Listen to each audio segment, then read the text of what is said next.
ممکن ہے کہ آپ مجھے آخری بار زندہ دیکھ رہے ہوں۔ یوکرینی صدر کا ویڈیو پیغام۔ یوکرین کے صدر ولادیمیر زیلنسکی نے یورپی یونین کے رہنماؤں کے نام کی ویڈیو پیغام میں کہا ہے کہ ممکن ہے کہ آپ مجھے آخری بار زندہ دیکھ رہے ہوں۔ یوکرین کے دارالحکومت کیف میں دوسری رات کی جنگ جاری رہی۔ فائرنگ سے شہر گونجتا رہا۔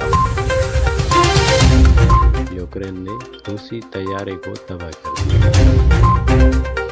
تباہ کیے گئے طیارے میں 150 پیراٹروپرز موجود تھے۔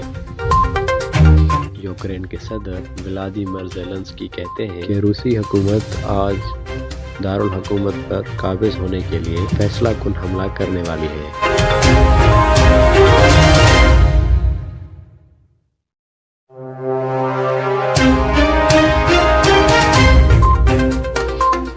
انہوں نے یورپی یونین کے رہنماؤں پر واضح کیا ہے کہ ممکن ہے کہ وہ انہیں آخری بار زندہ دیکھ رہے ہوں۔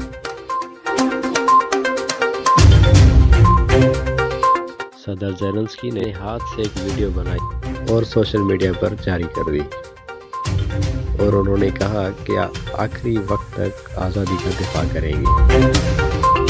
یورپی یونین اور امریکہ یوکرین میں فوجی دستے بھیجنے سے گریز کر رہی ہے، جبکہ برطانیہ اور کینیڈا نے روس کے صدر اور وزیر اعظم پر پابندی لگا دی اور امریکہ نے بھی صدر پیوٹن پر پابندیاں لگانے کا فیصلہ کر لیا ہے۔